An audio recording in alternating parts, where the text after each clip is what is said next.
All right, well, welcome everyone to the streaming panel, Streaming Your Queerness. This is an interesting panel because I've been to a bunch of panels around here, and it's been a lot about like gaming industry stuff, how to develop games, how to write games, and this is now how to basically play games in front of audiences. How to play games. How to play games and be semi-successful at it, in a sense. So if you guys want, we can just go down the line and everyone can introduce themselves. Sure. Okay, I'll start. All right. Well, my name's Dylan, aka 8-Bit Homo on Twitch. I have been doing Twitch for about 2 years now. Started off on YouTube, made the transition over to Twitch. I now do it full time, so it's a job. I make money from it, which is pretty awesome. But it was definitely a struggle to get to that point, and it takes a lot of time and commitment. And we'll give tips throughout this panel, and we'll get more in depth about it. But that's basically me. This is close enough. My name is DJ. On Twitter, I'm on Twitter and on Twitch. I'm OheyDJ. I am a community manager for an esports brand called Showdown Entertainment. We do video game tournaments here in the San Francisco Bay Area. We do Street Fighter 4 tournaments, soon to be Street Fighter 5, Super Smash Bros. Melee, and Super Smash Bros. For the Wii U. So we primarily focus on running tournaments, commentating those tournaments, having those matches available to watch later, and all that good stuff. So kind of putting Northern California in terms of the Smash community on the map, and continue just to do really awesome events working with other game studios. We've done events with Crunchyroll, we've done events with Riot, and a couple, just to name a few. But yeah. I do community management stuff for that. I basically tweet a lot about Smash Brothers, and yeah, that's pretty much me. And I stream on Twitch on my own time too. My name is Adam Koebel. I'm a queer variety streamer. I stream at twitch.tv/Adam Koebel Creative. I know. I don't have a cool hacker alias like everybody else. I stream primarily like tabletop role-playing games. I'm a GM for a show called Roleplay, and I'm the GM in residence for Roll20.net. And then on my spare time, I play tabletop role-playing games and indie games and do game mechanism design analysis and social impact analysis on these games. My name's Tanya. I'm Cypher tier pretty much everywhere. That includes Twitch, Twitter, etc. And I also stream under I Need Diverse Games, which is I Need DIV Games. And I'm a pretty casual Twitch streamer. I just kind of stream whatever strikes my fancy on my personal channel. But on I Need Diverse Games, I try to have more critical analysis of what I'm playing. Word. Cool. All right, so we're just going to kind of go through and explain, because I'm assuming you guys know what queer people are like, you know? Well, it's funny because Dylan and I were on a panel at TwitchCon, and that was where we had to start, to be like, all right, let's do the terminology game. Yeah. So it's so nice to have to skip that because, I mean, I'm under the assumption that you guys know what that means, what LGBTQIA. Get out. Do you know? Do you know that person? Yeah. I know Born. Yeah, Born. He's a hater, but he's a friend. He's a friend. We're just gonna kind of go through it and explain how we got into Twitch. Because it is still kind of a new thing. And Twitch is like, live streaming is not new. Like live streaming has been around for a while, but we're starting to see a large volume of live streamers coming out of the woodwork because it's so much easier to get the essentials that you need to start streaming. Back in the day, finding a stable internet connection in order to actually live stream was pretty difficult. But nowadays, you can stream off most, there's people that stream off their phones. It's crazy. So if you want, we can just, if you're okay with Tanya starting off, and we'll just work our way down on how we got started. I took the lazy way into streaming when I got a PS4 and Dragon Age Inquisition because it was super easy to do. And then I actually figured out a good way to do PC streaming because OBS defeated me. It is smarter than I am. No, I actually had to call a friend and they had to remote into my machine to help me use OBS. And then I found XSplits, so I've been doing a little PC streaming as well. And it's been a fun thing to share games that I enjoy with other people. And then when I try to do more critical commentary, is playing a game and not having that casual mindset. It's like, no, we're going to actually kind of analyze what we're doing as we do it. And it's made me get better about speaking as well because I despite what people think, and as many panels as I'm on, I'm actually an introvert. So sometimes it's very difficult for me to like be on camera and or have my voice over the game.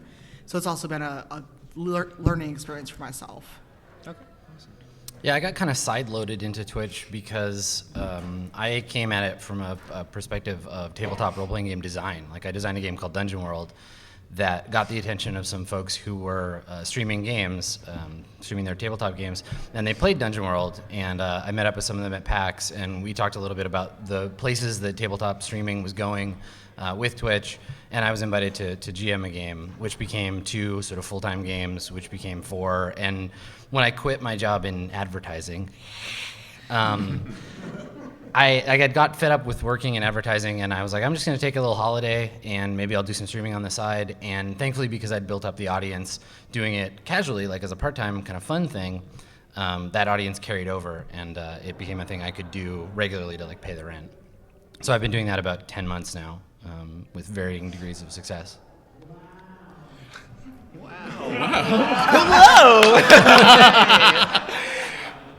So for me, I kind of I have done like streaming stuff for a pretty long time, like before it was really a thing. Back when Twitch was just in TV. So I did a lot of stuff, and on livestream.com, I would stream a lot of just art stuff. I'm a comic book artist as well, so I would just stream art stuff too.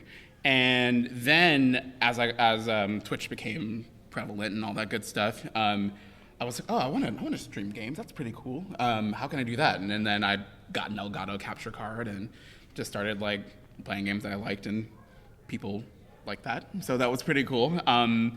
And on top of that, I then got involved with the Northern California Smash 4 community. So really big into fighting games and FGC and all that good stuff. So when we started our tournament series for Smash Wii U, they're like, oh, well, why don't you commentate some of the matches? I'm like, sure, why not? That's fun. So started commentating matches for those things on Twitch. We stream regularly, like every week there's a tournament series. And I just started streaming from that. And then, again, kind of similar to you, how you were just doing it for fun and kind of like, and then going to like your own channel and doing stuff. The people that found me through Smash Brothers, when I say, oh, hey, I'm streaming my own stuff on my own Twitch channel, come hang out, they'll follow over.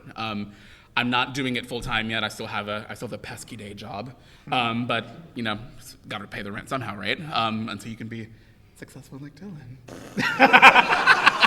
I mean, or successful in a different way, not yeah. like Dylan. Yeah, That's also an option. You could do that.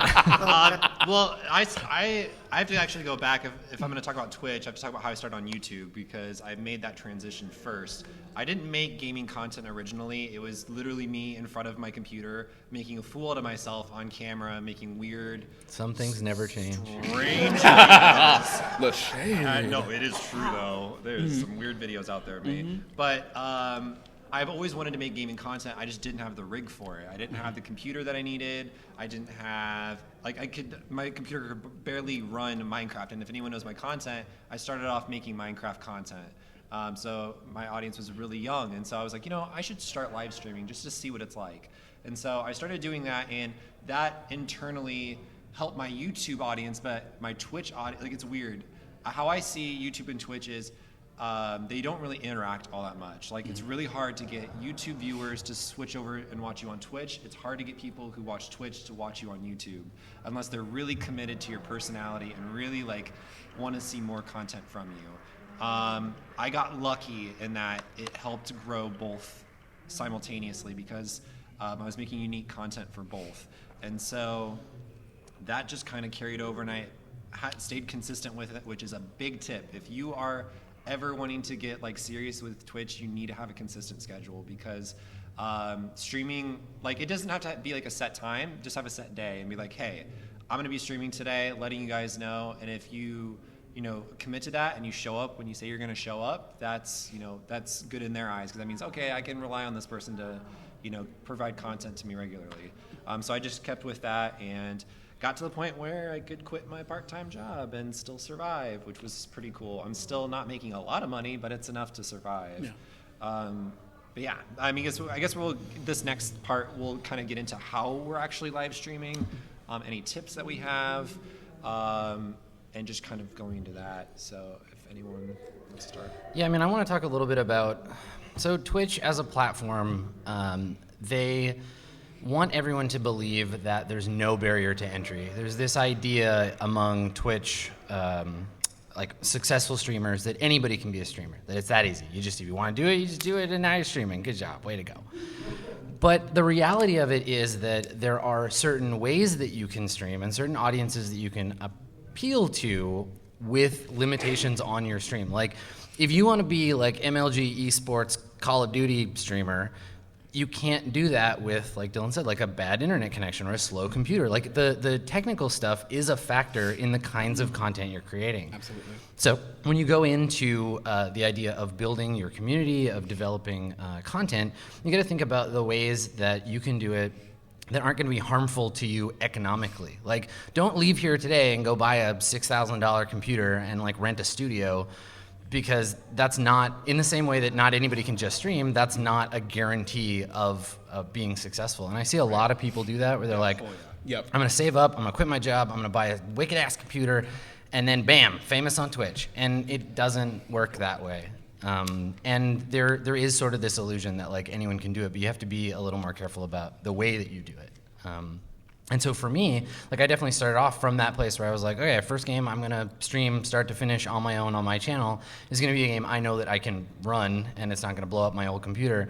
And as I built the audience, I could move on to find different kinds of content. But you know, it's really about finding games that you're passionate about and that fit into your space, both creatively and economically, like this reality of streaming.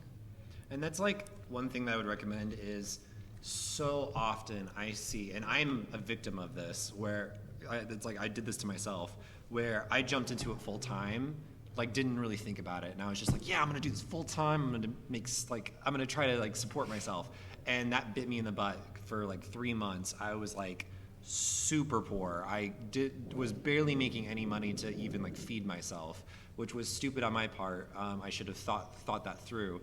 And I got lucky to the point where I was starting to make more money from it. And I know so many people that does not play out like that.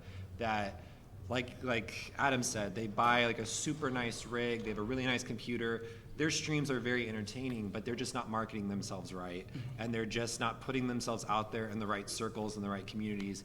And it is much harder to grow. You have to, like, live streaming is literally just like half of what Twitch is. You have to know how to market yourself. You have to know really good networking skills. If you're not watching other people's streams and knowing other live streamers, you're not doing Twitch fully, because it's really about growing that community and really engaging your audience. And your audience is, I can guarantee you, not just watching you. They're watching what other people are doing as well. And you have to know what those other people are doing as well, and figuring out a way, how can I make myself more of a niche? How can I make it so people are wanting to watch my content more and more, as opposed to, oh, you're just one of those other live streamers that plays that game that everyone else is playing. Right, and I think another point to that as well is there's no like carbon copy formula that works for everybody across these platforms. Because I think the misconception is that somebody will come across a popular Twitch streamer and like, oh my God, I'm just gonna do exactly what they did, and I'm gonna be the next version of them. It doesn't quite work like that, because not all of us are coded the same. Like, all of us are different and have different personalities and different things that make us unique. And I think those people play to their strengths. So people that tend to copy or imitate other Twitch streamers that might be popular aren't necessarily playing to their own strengths. They're playing to try to make themselves be like somebody else, and that's only doing a disservice to not only yourself, but it's doing a disservice to your fans, because you're not giving them kind of your authentic self, because people sign on to this for you to be yourself. I mean, you can like play up your personality and all that stuff. You can have fun, because I'm always like, yes, and girl, and slay, and queen, and all this other stuff all the time on my channel. But like, I'm just having fun, but I'm still at the end of the day, I'm still providing my own content from my perspective.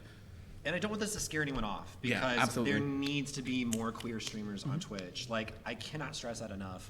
Like, there is such a need for like presence. I know not a lot of people know this, and I'm not going to out the people, but there are huge Twitch streamers that aren't out, that are LGBTQIA, that choose not to be out because they feel like it would damage their reputation, it would ruin their image. And a part of me is like, that's cool, it's awesome, but it would be so awesome if they were out, because it would be such a good role model. Because that's why I started Twitch, is because I couldn't find any openly out LGBTQIA channels out there. They existed, I just wasn't looking in the right circles. But there's just definitely, especially, and also there needs to be like so many more minorities, like not just queer people. Like it's saddening when you see like the top 100 streamers and how many of them are cis white men that are heterosexual, and it's just like, Hashtag game so white. What? yeah. Well, that was specifically for The Witcher, but we can apply it here. Yeah. The Witcher is like real life in many ways. Gaze off into the distance. I prefer my gaze close at hand, not in the distance. So. But since DJ and Dylan brought it up, one thing that I've been trying to do is intentionally diversify streaming and follow people and promote people that are not cis white dudes. So I'm going to promote myself for a quick second. We have a Google Doc called Diversify Streaming 2K15. If you're a marginalized streamer, please fill it out. And basically you consent to the information that is put out there, which is basically your Twitch channel, your schedule, kind of what you like to stream, so that people can go, oh, I like RPGs and this person streams them all the time. I'm gonna go follow them.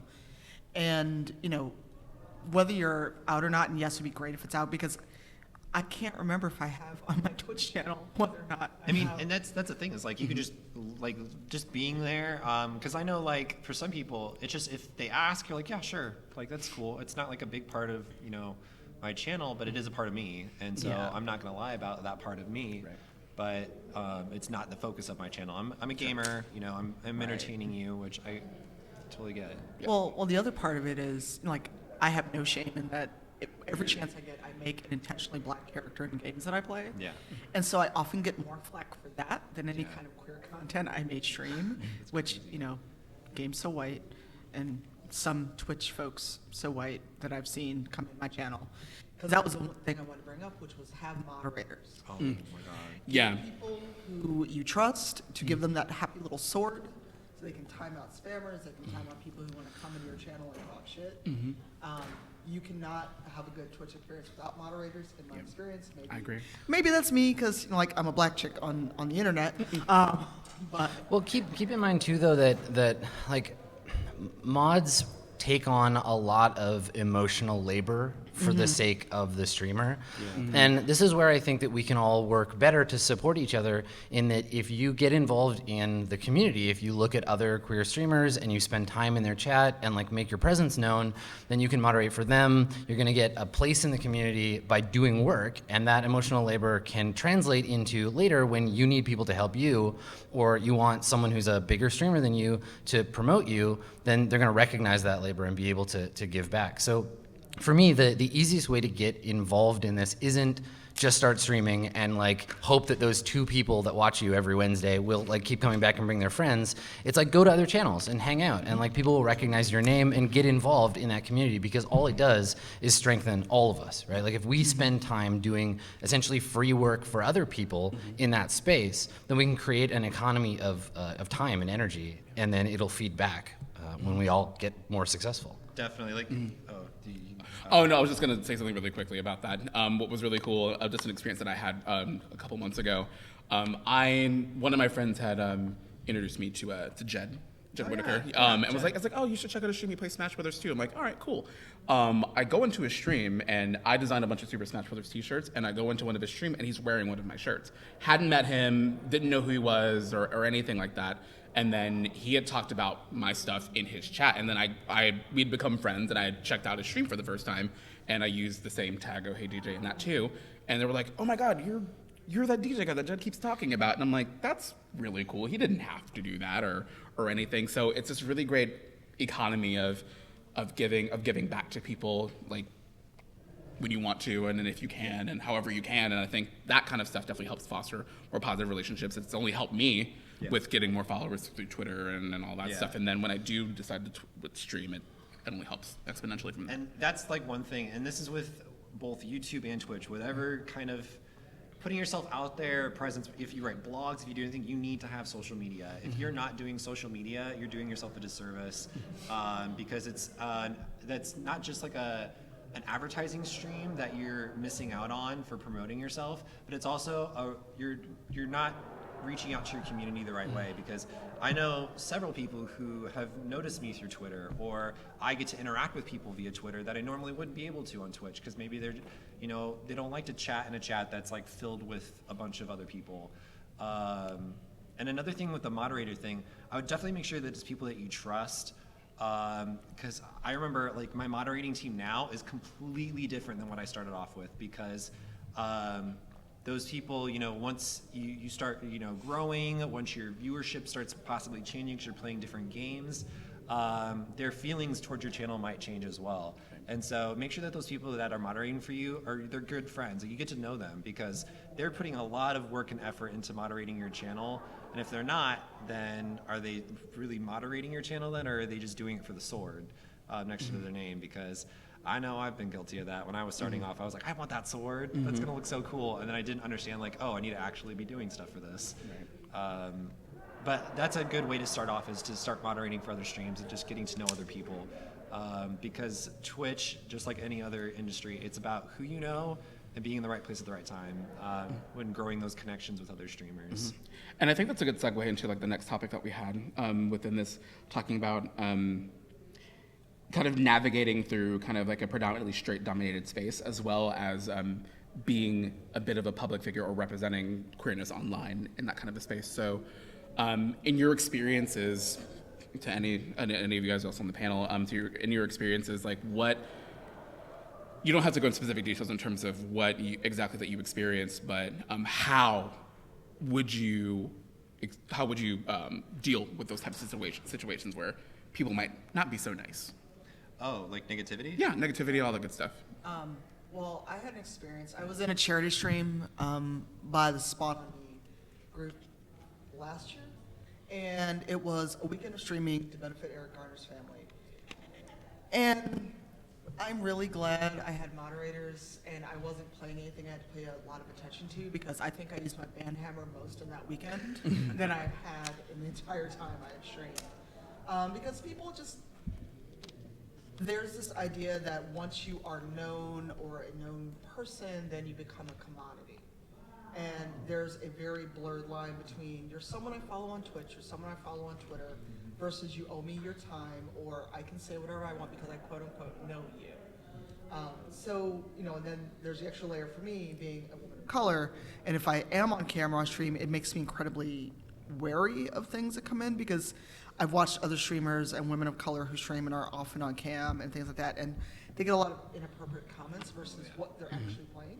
And these are people, it's like, you can kick my ass in some Street Fighter or other games, and they're putting on a show for you, but your commentary is related to their looks or trying to kind of backseat game, which is one of the rules I have, and that's something I forgot to mention. If you have a YouTube or a Twitch, have a set of rules that is very visible in your channel. Oh, yeah. Abide by those rules with an iron fist. So, yeah, I mean, as a counterpoint to that, and I'm coming from like an absolute position of privilege here, but for my channel, part of the ethos that I evince is that I don't have rules.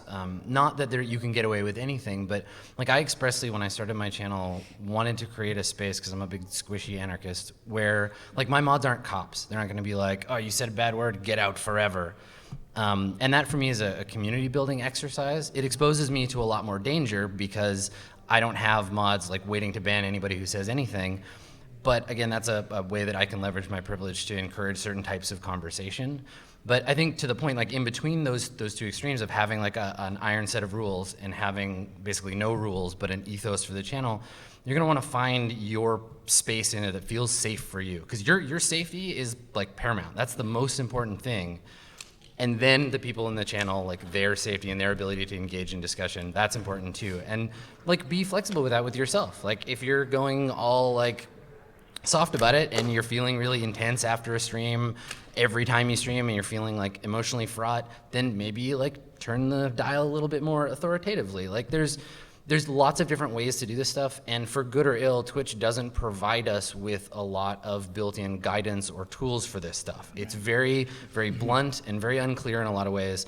And so part of developing what your channel is going to be about, or what it's going to be like for the community, is figuring out how to get at that stuff. So again, like give yourself some space to experiment. It doesn't have to be perfect day one. Yeah. Yeah, it's gonna be messy. Like, oh my god, I can't stress it enough. Like, Yeah, and it's like just going in with the expectation that it's gonna be flawless, it's gonna be perfect, it's gonna be wonderful. Like, it's not gonna be a perfect experience when you walk into it for the first time. So I think if you give yourself the benefit of the doubt and kind of go in with that understanding that you might have technical issues, you might have sound issues, whatever that may be, know that it's part of the process. You have to crawl before you can walk, right? And so it's definitely part of that learning experience with getting in your groove of sorts with streaming. And like when you start off on Twitch, like it's gonna be a mess. It's gonna be very basic. That's a term I like to use a lot. So you're gonna teach yourself little things like you start realizing, my audience really likes this game over this game. What is it about this game that they really like? And then you start like figuring that out. Or my audience really likes it when I have this funny animation that plays every time someone follows. Like little things like that, you start building your brand off of like weird things that you do in your channel. And branding's a huge thing with Twitch. Like, oh my God, like it's huge because not only is it going to help people find your channel and remember your channel, it's also going to help you get recognized by other live streamers because you're like, oh, you're that guy that did that one thing, or you're that one girl that does that one thing, and they're like, yeah, that's me. That's that's a part of who I am. Yep.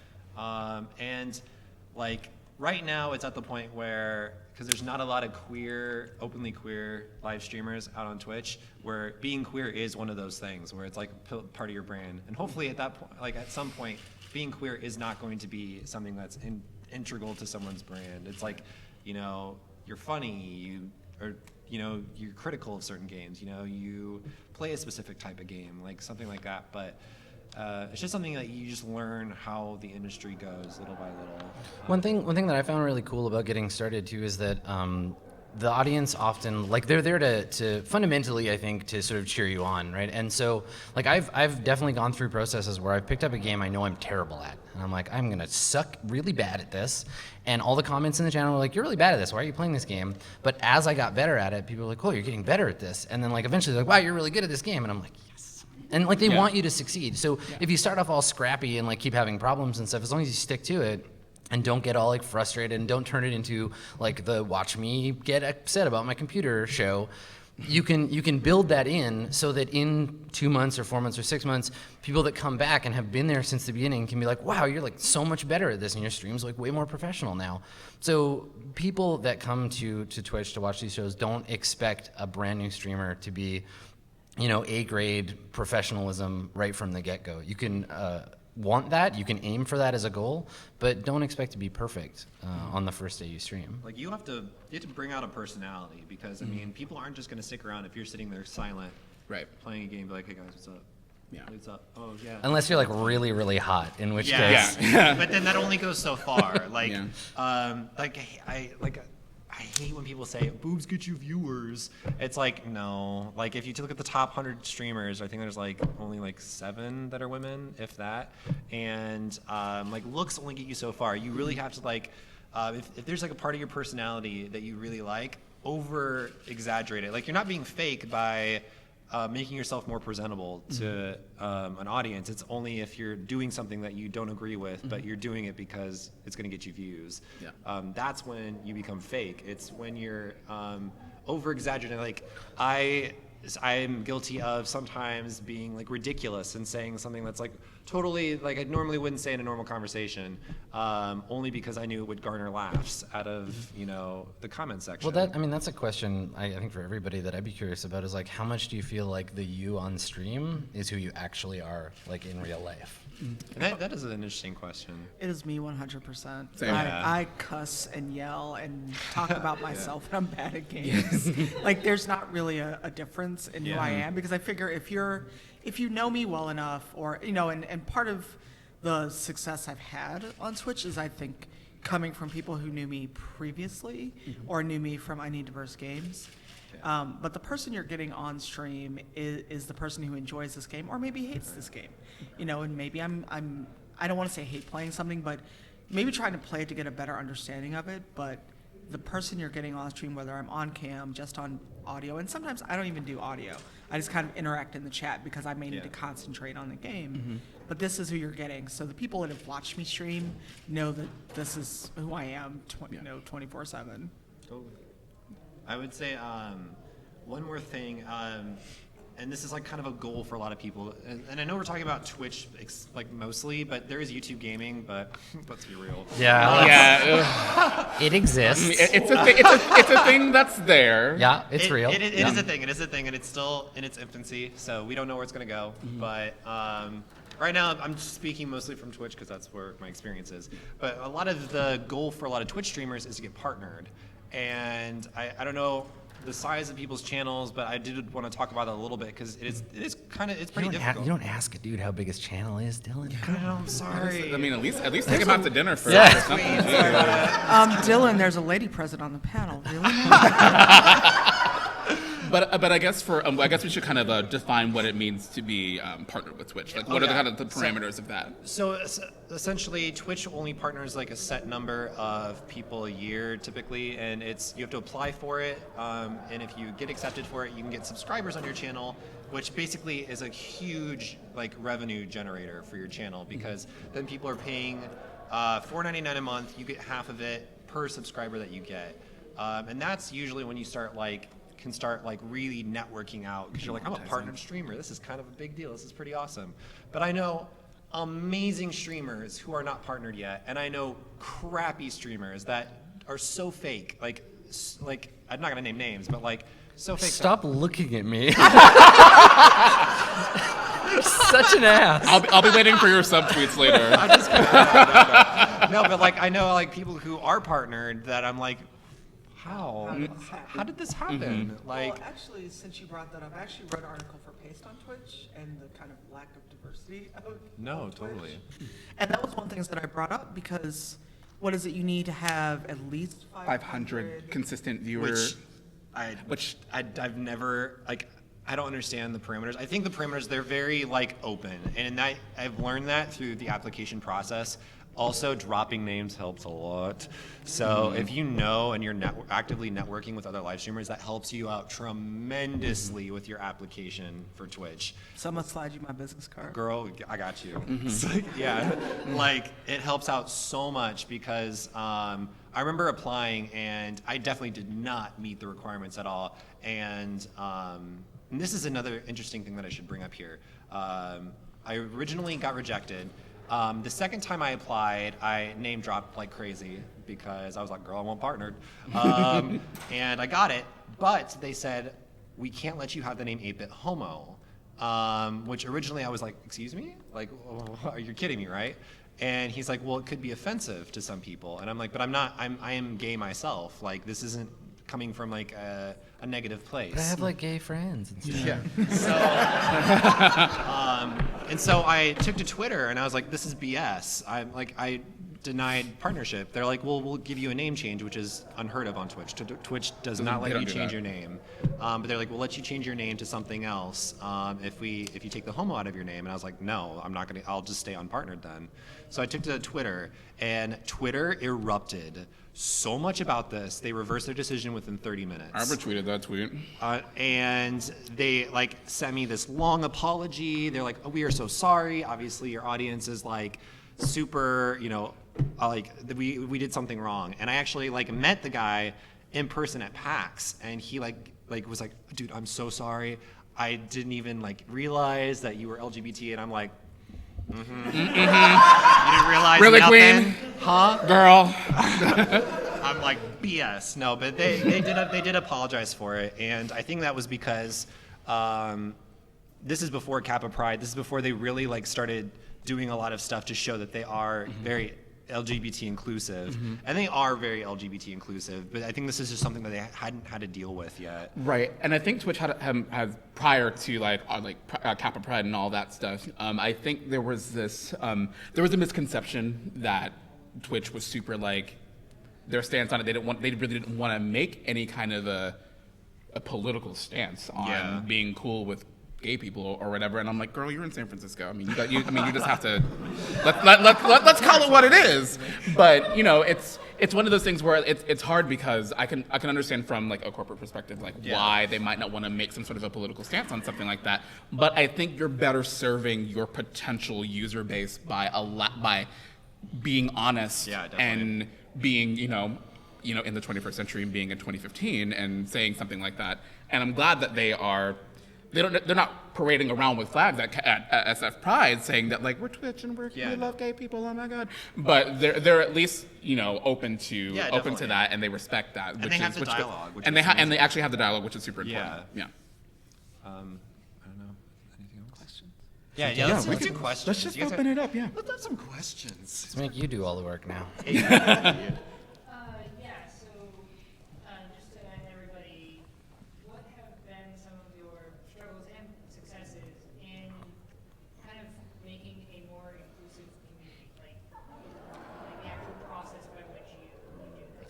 So I'll speak from experience coming from the fighting game community as well as just being in a general online space.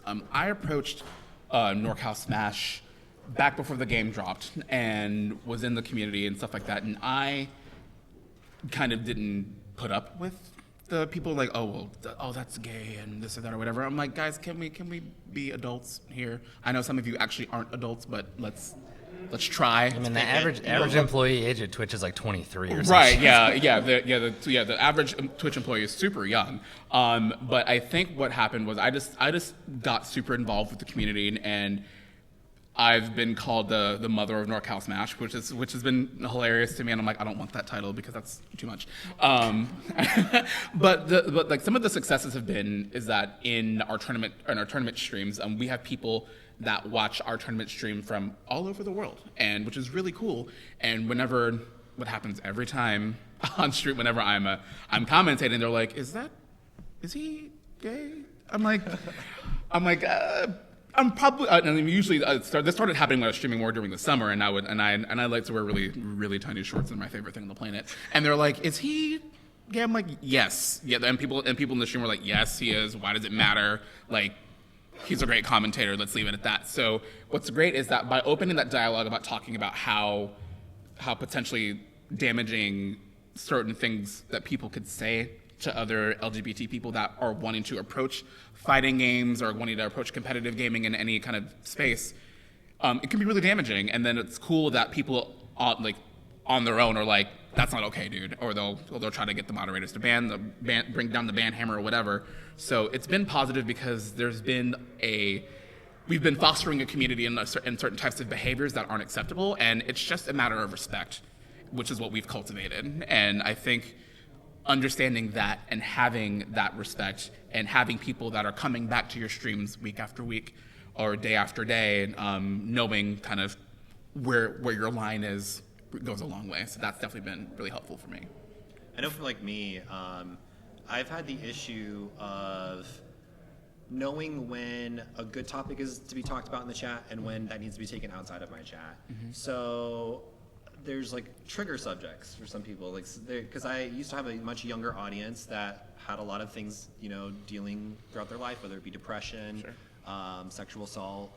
People would want to talk about these things, which I understand because they didn't have anyone else to turn to. Mm-hmm. And then it's like dealing with, is this a good platform to be talking about this? Should we take this conversation elsewhere? Mm-hmm. Also, when it came to stuff in terms of, sexual orientation or something that I wasn't educated on specifically. Like, I don't like to talk about stuff unless I know exactly what it is I'm talking about, because then I'm not conveying the correct information on that subject. And I think that's been a big issue with me. Not so much now, but when I was definitely starting off, was figuring out the right balance. And I think that's just more of something that you have to talk with your chat about. Is your chat okay if you talk about something that may be a trigger subject for someone? Is that what you want your channel to be? Because don't feel like you have to be an advocate. Mm-hmm. Just be a good role model. Don't be you don't have to be an advocate at all. You don't have to talk about being LGBT. Just be LGBT and be a positive role model in some people's lives. That's all we ask. Yeah. Because by being a positive role model, you're impacting someone's life. Right. Whether it be they're LGBT or still questioning their sexuality and seeing someone that's like, wow, I really want to do that, and they're out, that's pretty freaking awesome. Right. I want to do that. Right. Is just enough. Like, it's perfect. So just kind of figuring out what works and doesn't work for your stream. Does that answer your question? I hope. Okay, good. Yeah. Hey. Two questions, one's very short, so I'll come first. Is there, I know you're putting together a list, but is there a general list of queer gamers out there that has access, or is there There's not. There should be one, though. Yeah, that was one of the things I was asking too, was I know that a lot of people live there kind of things will be like part of this group of streamers. And Yep. people do playing so-and-so on this group. And then Yeah. this, and when I had gone over to TwitchCon, I'd always been like, I wonder if anyone's started doing a Twitch group yet. There needs to be. Twitch channel group where people do this, and this, and it was something I was. I know Lane Zero wanted to do something like that. Lane Zero, he's another awesome. He wanted to. I don't know if he actually did yet, though. Okay, so who in this room can code and can help us build a list? Hey, how y'all doing? No, I am serious, because what I would like to do is have an actual directory, not just a Google Doc. Yeah. Because there's also, I want to make sure that people's information is safe, and granted, everything on there is something people opted into. But I like it to be a searchable directory, like I live in Illinois, or yes. Yeah, I think there's some hesitation too, because that list, if made publicly available to the wrong people, is a Right. list of people to fuck with. Yeah. Oh, and Right. Reddit loves raids. Yeah, They just it's hard to have like one specific place where everyone can go and like find these people, because we're not insulated from that kind of, and there's toxicity in the community, and there's things like DDoS attacks and swatting, and those are real, and no one wants those to happen to them. Yeah. And the more popular you become, the more visible you are, and those things are like a real possibility. So it's still a little like guerrilla, but like I feel like doing some Twitter searching and like finding those people, like there's still work that needs to be done to get there. Yep. But there are lots of people who are like more open about that part of their personality. Yeah, I think for better or for worse, Twitter is actually a really great platform for connecting with people, because what eventually happens is that your feed is just basically curated of people that that enjoy the same content that you do. I mean, you'll see like targeted ads or whatever in your feed, but for the most part, I feel like I see like a promoted tweet, but then I'm flooded. Not necessarily flooded, but then I see like 15 awesome tweets about games and Twitch and whatever else it may be. So I think it's a great tool to have, whether you're super active on it or not. Is one thing, but if you just want to go on and have like a repository of people that you really, really like to kind of like follow and check in with, I think it's good for using that as well. Yeah, Twitter is really useful for building lists too, because there's Yeah. a functionality where you can have all your Twitter people that you follow and then sublet them into lists. Yeah. And just a quick piggyback, look into DDoS protection, because it helps so much. Like, nothing ruins your mojo for streaming than when you get DDoSed. And if those that don't know what a DDoS is, it's essentially your internet service is basically taken down by someone who acquires your IP address, and they can acquire that through Skype. Yeah, don't use Skype. Do not use Jesus. Skype at all. The protections on Skype are terrible. Steam, if you just friend anyone on Steam, they can easily find your IP address. There's other websites. If you log into someone's like Minecraft server that you don't know who they are, they have your IP address now, and they can easily DDoS you if they wanted Yeah, to. thankfully it's generally pretty easy to protect yourself if you know to do that, but if it's not a step you take, then Yeah. And I want to bring up a quick thing about Twitter, since we're talking about promoting and things. Promote yourself, but do not be that person who just follows like 800 people in a row. Oh my God, I hate that. Who said that? Well, no, because I've been getting a lot more people that, oh, I'm a streamer, follow me. I'm not going to follow you. Yeah, give me a reason to follow you. Right. Like, don't just tell me to follow you. Yeah. Like, show me. But you had a second question, right? Thank you. It actually segues into that about the negativity. I do have a question.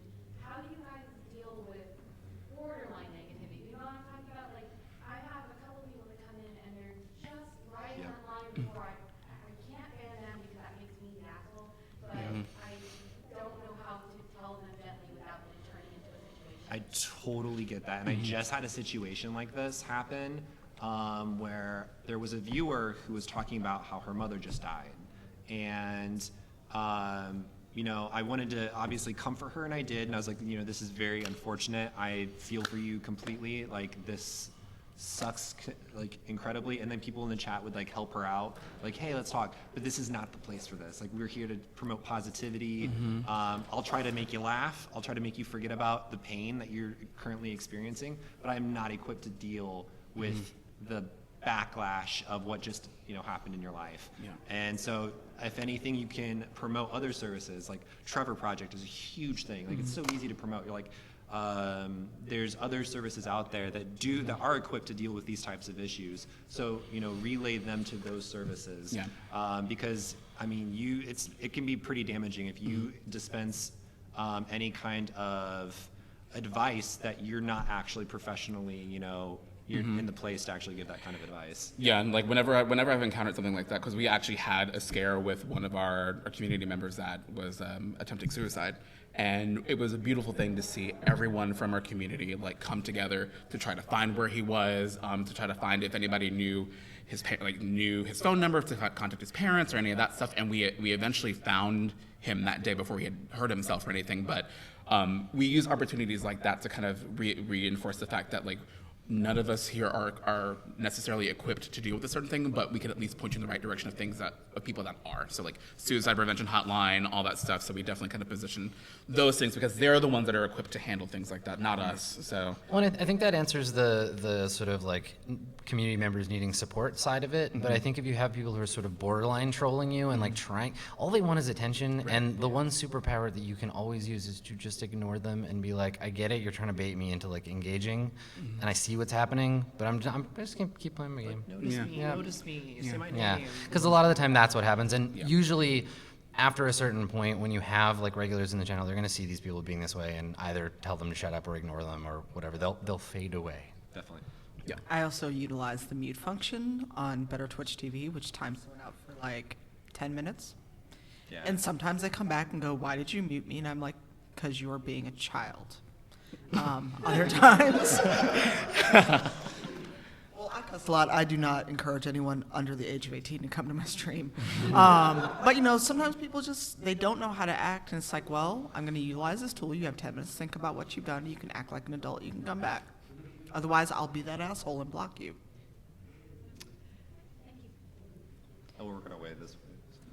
Can you guys tell me one of your career, one of your pulse points or achievements that you were really proud of, or maybe something that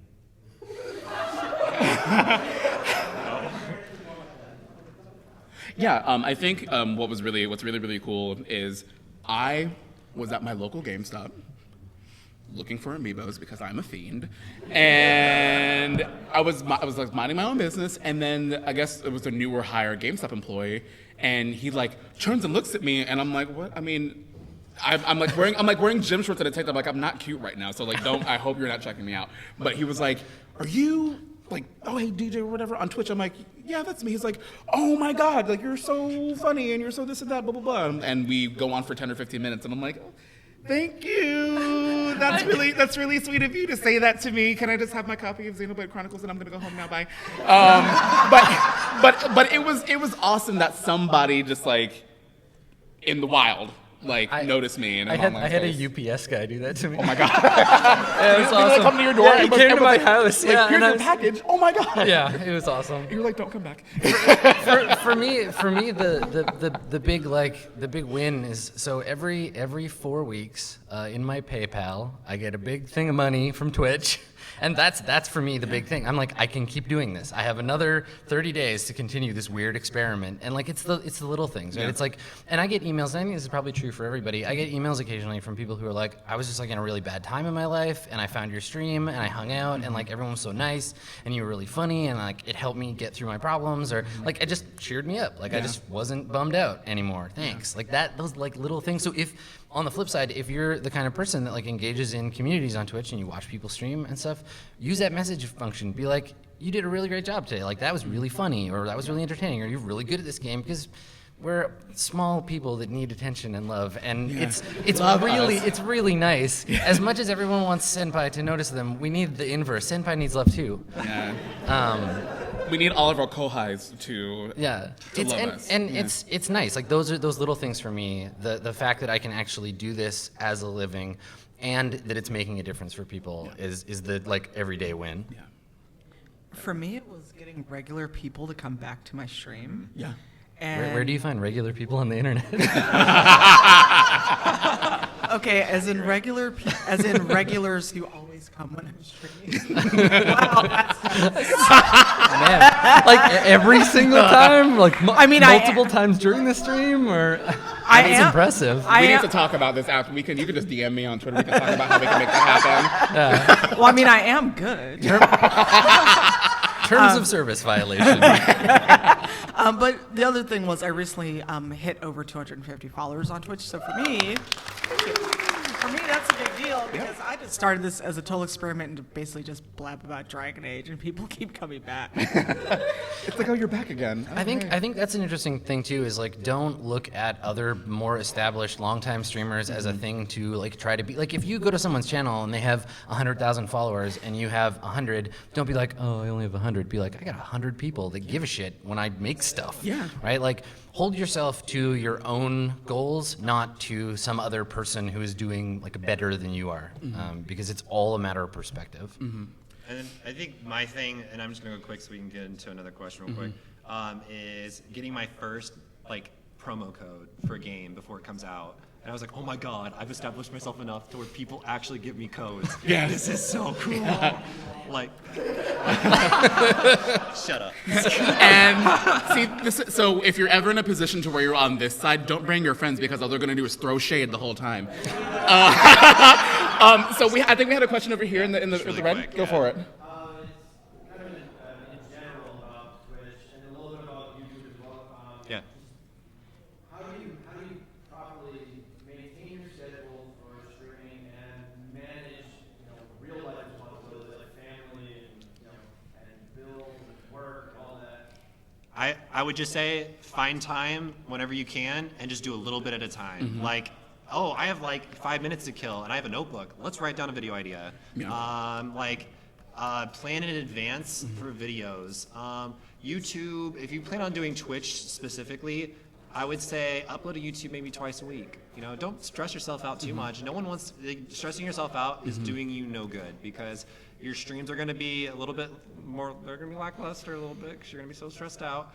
And your YouTube content is just going to feel like a struggle. It's not going to be fun anymore. It's going to not also feel like a job because you feel like, I don't know. I got in this rut where I felt like I was doing YouTube and Twitch every day, and my schedule was getting to the point where I just got exhausted with it. You just got to manage it. Definitely, from someone that's working a 40-hour week full-time job, and then after the full-time job, works probably for another 5 or 6 hours, like doing comics, and then takes 3 hours a week to do a podcast, and then squeeze in Twitch time too.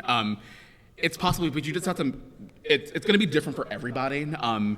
Wherever you find yourself on a regular basis, having like, I'm just like sitting around not doing anything. I'm sitting around watching Real Housewives of Atlanta. Why don't I stream instead? So like whenever I find myself having moments of time, go ahead and stream during those times. And I think once you're able to do that on a consistent basis, that's going to help you. So whenever you do get to the point to where you can kind of dial that daytime job back, and then you can kind of expand upon, you've already built your audience. Yeah, make the stream fit your schedule. Right. Don't like abandon your pet and abandon your kids and abandon your friends and abandon all hope and just be like Twitch now forever. Because it doesn't. You will go insane and you will die, and that will be sad. Yeah. So find space in your life for it. And if you're really straining super hard, it may not be the right thing. It may just not be a thing for you right now. Yeah. I would say use a calendar because I work a full-time job as well. Yeah. I do 2 podcasts and manage a community. So me streaming once a week is a good thing most of the time. So I would say look at your calendar and look at what you realistically can do. Just, I'm echoing what they said. While Twitch can be fun, it can be awesome. For me, it's actually stress relief. It's not for everyone, which is not to discourage anyone in the room. Please don't think that. But, know what you can handle because once it becomes like a job, it's not going to be something you want to do anymore. It definitely changes once it's a career. Yeah. But if you guys want to talk to us anymore, we will be right outside those doors. Yeah, thanks for coming. And, thank you guys. Seriously, thank you guys so much. Yeah, for attending. please And come let talk us to know us. what your Twitch channels are. Yeah. Twitch, If you're on Twitch, let us know all that info. let us know. Thanks, guys.